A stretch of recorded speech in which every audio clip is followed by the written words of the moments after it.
long have we, all of us, been waiting to see Tommy again?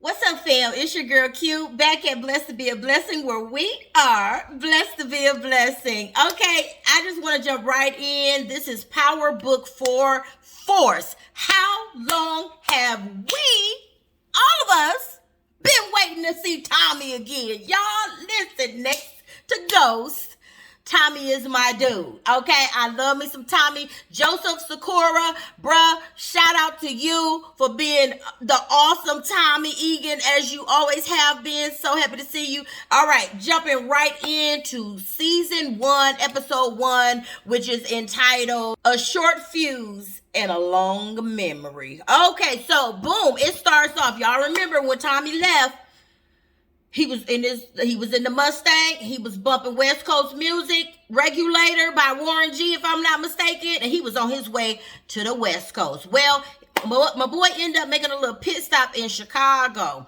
But as he's driving, it opens up with him driving, and he's just remembering stuff. Like, he's remembering when he was holding Ghost in his arms when Ghost died. Child, almost cried again, okay? Then he was remembering when he found Lakeisha's body dead. Oh my God, that broke my boy. Okay, so writers, Courtney Kemp, 50 Cent, I hope y'all get my man a new love in this season, okay? So boom, he was remembering when Raina died. So he was just sad. On his ride, he ended up like driving off the road, almost crashing the car. And when he did, it was like a sign with like this way Chicago, that way somewhere else. Well, when he got himself together, he went towards Chicago. Turns out, I'm just gonna give you a quick recap because they didn't it was the first episode. They didn't go to a whole lot. It was more for just setting the story, setting the scene up so that we know what to expect going forward. Well, turns out Tommy's grandmother, Kate's mom, his mother's mother, lived in Chicago. So at some point, Tommy must have lived in Chicago. By the way, Joseph Sakura, the actor who plays Tommy Egan, he is actually from Chicago. So shout out to all my Chi-Town people. Your girl, born and raised in Milwaukee, Wisconsin. We ain't nothing but right across the street from each other, practically. So I know Chi-Town got family there too. Anyway, that's where you get that Midwest flavor from. You know what I mean? Only we got that. But anyway, so Joseph Sakura is really from there, so it was nice for them to put that little twist in there and have Tommy going to Chicago.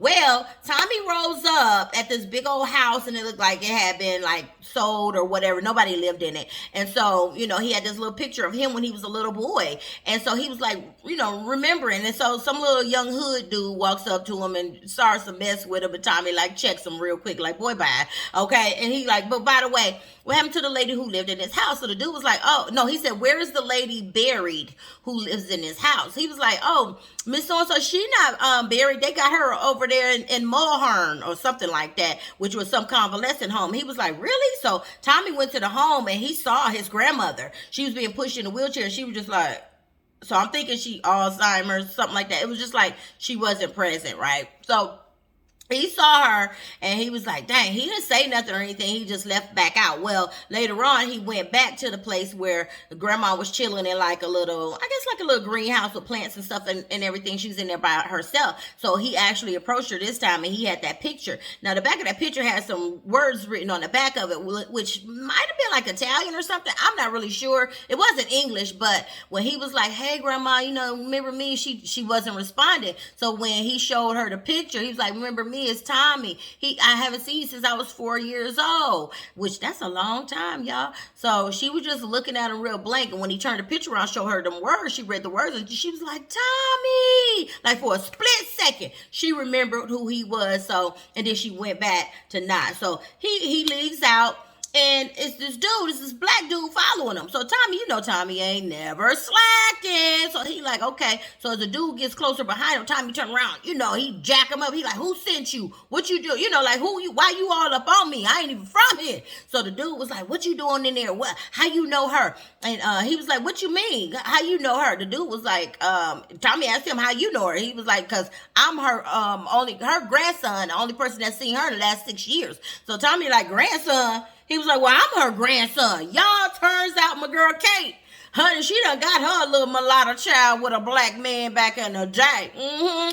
Now, I hadn't figured out yet if the dude is older than Tommy or not. I'm assuming he is. So anyway, they end up chopping it up. The guy tells Tommy, like, you know, he grew up with his dad, and his dad told him that his mama was dead. All he knew her name was Kate, and that she had a white son, but that she was dead. Well, which I'm like, dang, that's messed up. So ain't no telling what happened between Kate and this man. Or it could have been like, because it was interracial, people probably discriminated against them, you know, especially back in the day. It was really bad like that, which is still weird now. But anyway, so Tommy like, okay, well, Tommy let him know, like, look, first of all, you ain't missed nothing with her, okay? She dead to me. She ain't dead, but she dead to me. So dude like, well, you know, what's going on? Tommy like, So I'm assuming Tommy's mad because you remember Power season 6 when they announced that James St. Patrick was dead and Tommy was at Kate's house and she saw it on the news. She went off and she just immediately accused and blamed Tommy. She thought that Tommy killed James, which now it kind of well, not makes sense, but I can understand why Kate loved James so much, because she, like she said, she felt like he was like a son to her, because she knew she had a little black son back in Chicago. Okay, so maybe in her eyes James was like that son that she had to leave. So anyway, so they chopped it up. Tommy got his number or whatever, and he's like, I guess we'll stay in touch. So boom, Tommy ends up going to like this bar. Like he's just sitting outside the bar park. And so these people pull up, which just happened to be like only Tommy Egan look, the biggest drug dealers, kingpins in Chicago, the Flynn family. So anyway, it's a big deal about them trying to get Tommy to move out the parking space. Tommy like, I ain't no punk. So they almost get into a fight or whatever. And so the big time dude like, look, you don't know who you messing with. So if I was you, I'll go ahead and get out of town. You don't want to stick around for no drama. Tommy like, whatever, dude. He went on in the bar, got him something to drink, something to eat. You know, had a little flirt with the bartender, a little mixed little chick, little mulatto chick, little cute little something. So I don't know if she's going to be his love interest or what, but they did hook up. Because, you know, true power fashion, you going to have a sex scene and you going to be naked. So you better get your body right, okay? So Tommy smashed, you know, he hooked up with her. But anyway, during the scene where he was in there and the guys from outside about the parking spaces, you know, chopping it up or whatever. So he caught one of them slipping outside, like going to take a smoke or a piss or something like that.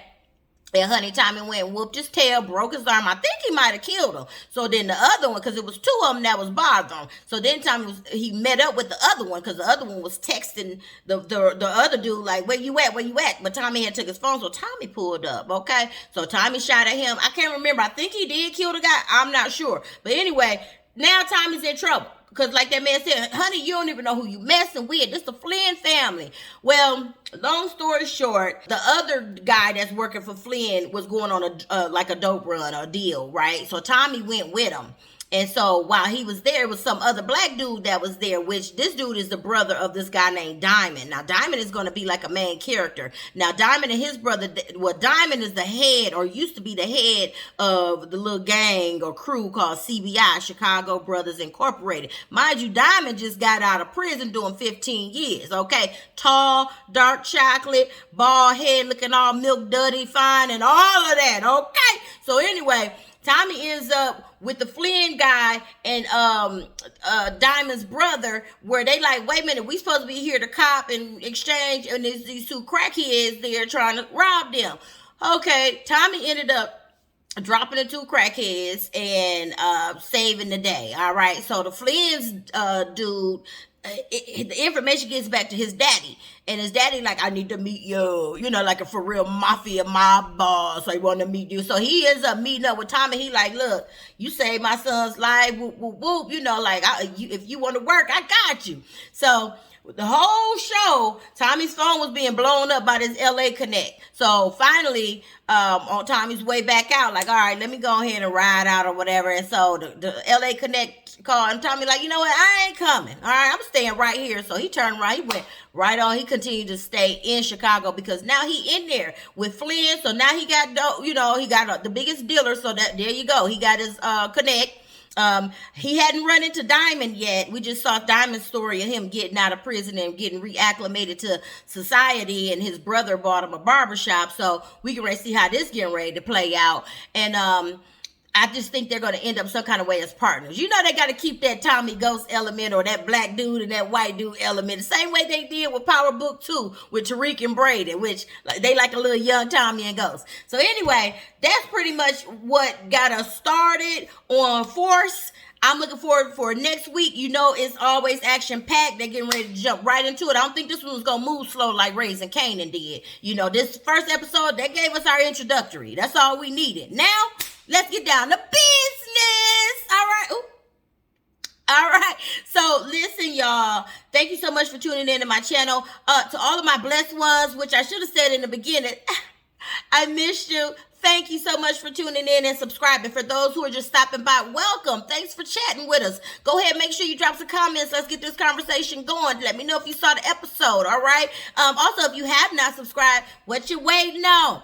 Go ahead and hit that subscribe button. I mean, dang, I ain't even gonna ask you to hit the notification bell. You can holler at me at your convenience, at your leisure, okay? But yeah, go ahead and subscribe so you don't miss any of these good recaps I got for you. All right, so again, it's your girl Q signing off. Y'all have a blessed night. I love you with the love of the Lord. I mean it. Thank you. Bye-bye.